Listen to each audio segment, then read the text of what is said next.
fans, it's the Mighty Mean Joe Frazier. You are now tuned in to Fist Physics.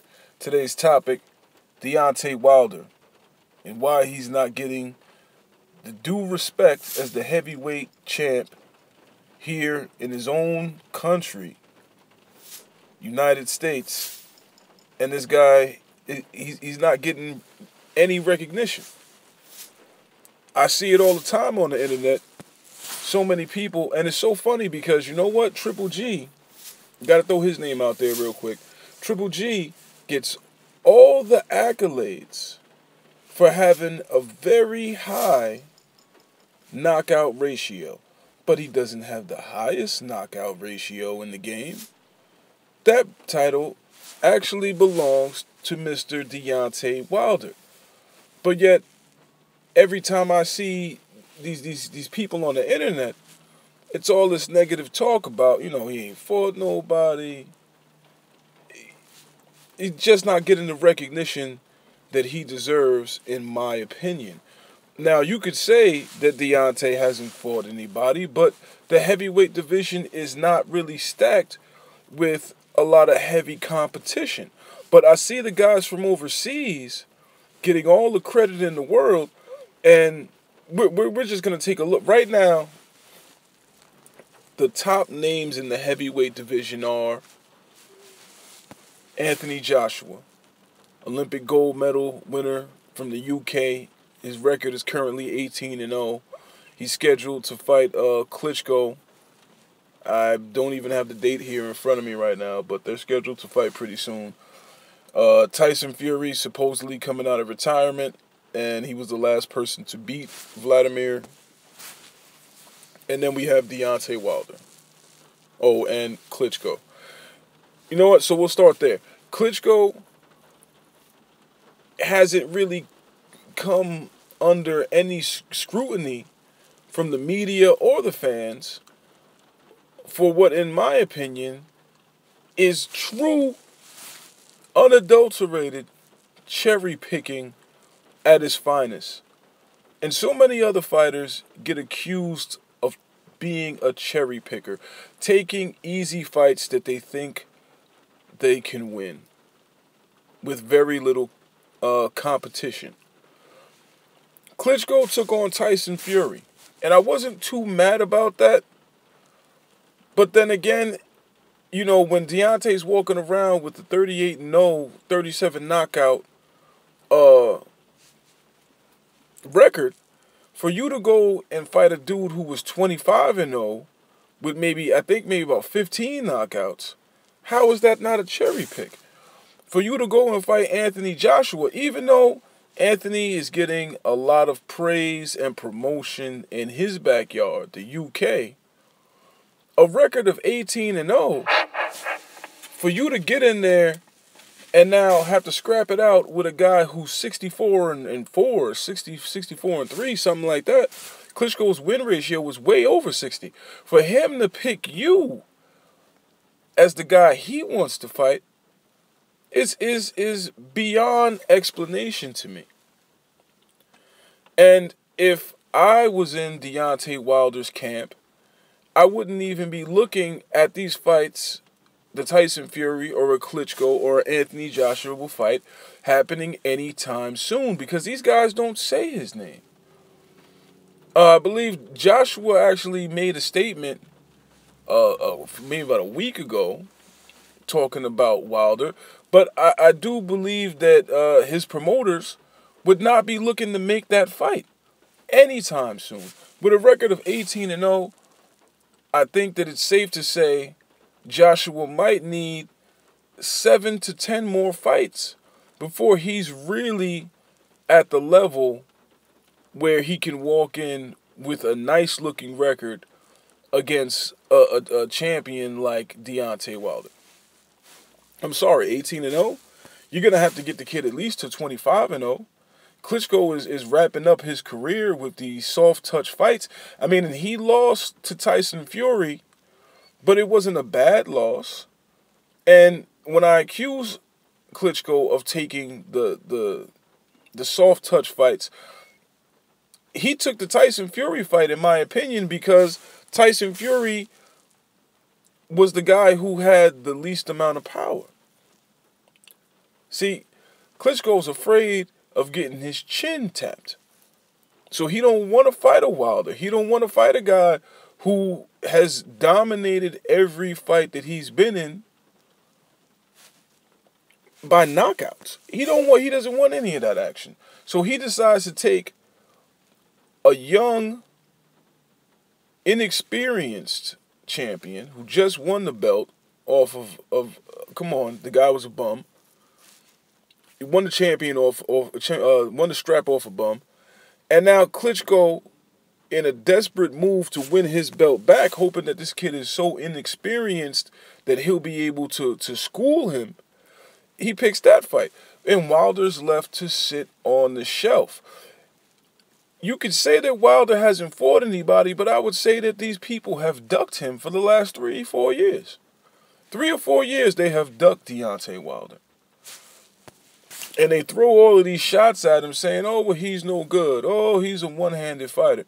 I've been watching Deontay for quite a while, and his skills have slowly developed over time to the point where I can say that, yes, this man is a marquee fighter. I'm not going to give him a letter grade because his division isn't as deep as the other divisions, doesn't have that type of level of competition, because quite frankly, the guys who are in the heavyweight division now are way over 6'2". They're over 200 pounds. And a lot of these guys, when you hit that size, when you're that big of a human being, you go and you play other sports like basketball and football. Deontay Wilder, because of a knee injury, could not continue his basketball career. So he jumped over to boxing. But he still has the raw athleticism to make any fighter a little unsure about beating him. Now, I'm saying this right now. If I was in Deontay Wilder's camp and his team, one of the people that's helping to manage this champion, I would actually be looking to have maybe about another 10 more fights before I even have it in my head of having like a big pay-per-view event. Because honestly, bum or no bum, Deontay Wilder goes out there and knocks another 8-9 opponents out. He'll be close to Rocky Marciano's record. He'll be close to Floyd Mayweather's undefeated record. And unlike a Floyd Mayweather, who, again, they say, oh, Floyd fought a lot of soft touches. Everybody on his resume are name marquee guys. You can track them and follow and see who they fought and what accolades they received in their careers. And that will prove the legitimacy of Floyd's resume. Deontay is not in that situation to have many stacked divisions around him to pick and choose from top champions. So he has to sit around and wait. But now imagine maybe 2 years from now, Deontay will be about 34, 35 years old. He will have amassed a record of at least 47-0 with 46 knockouts. That's going to be pushing up on Rocky Marciano's record. That's going to be pushing up on the great Floyd Mayweather's record. And then maybe, just maybe, these guys will actually be forced to take the fight because that's the only big money fight in their division that they can take. And like I said, I do not see Wilder's team, not Wilder's team, excuse me. I do not see Anthony Joshua's team putting him in with Wilder anytime soon. To me, that just would be a big, big, big mistake. 9 times out of 10, they're going to have Anthony come out here to the United States and have a couple of soft touch fights, get him introduced into the America's boxing world, not the hardcore boxing fans, but just the casuals. The casuals need to know who Joshua is in order to build a fight between him and Wilder to a point where it's a good pay-per-view event. You're years away from this happening.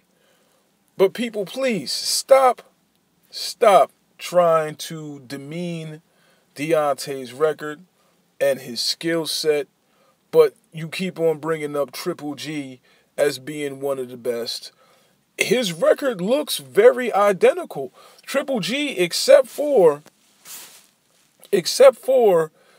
Kell Brook, has fought no marquee level fighters. Jacobs was on the threshold of becoming a marquee fighter, of becoming a well-known fighter to the casual fans.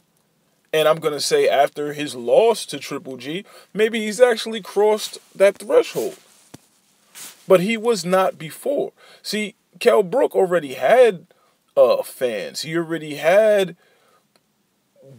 things in his career that made him a legit champion, like holding on to his IBF strap. So him going up to fight Triple G, that was basically the first named opponent, well-named opponent that he got in the ring with. Everybody else you didn't know about, you weren't following their careers, you just discovered them when the contracts were signed. Like Willie Monroe. Who was a fan of Willie Monroe? I wasn't. I didn't even know who the kid was until he fought Triple G. And then I said, okay, you know what? This kid is actually pretty good. He's actually pretty good. But before that, I never knew who this guy was. So you cannot look at one fighter and say, oh, well, he's great. He's the best. Look what he's done. And he's fought a bunch of nobodies. But there's a guy a couple of divisions up who's basically followed the same path, except for the amateur career. I mean, you could throw that in there. You could say, well, Triple G had a ridiculous amateur career, almost 400 wins, couple of losses. I mean, that's wonderful. So you could say that, but you cannot take away from Wilder, but give all and everything to Triple G and put him up on a pedestal. He hasn't gone up in weight to fight anybody. He's been sticking around at 160, hoping that small guys will come up and fight him because they want money. So Deontay Wilder, the best heavyweight the United States has, we have to be fans. It's unfair that the UK fighters, they support their guy just because he's from the UK. You know, Russia, they support their guy just because he's from Russia. But the United States is probably one of the only places where you could be from here and have virtually no fans.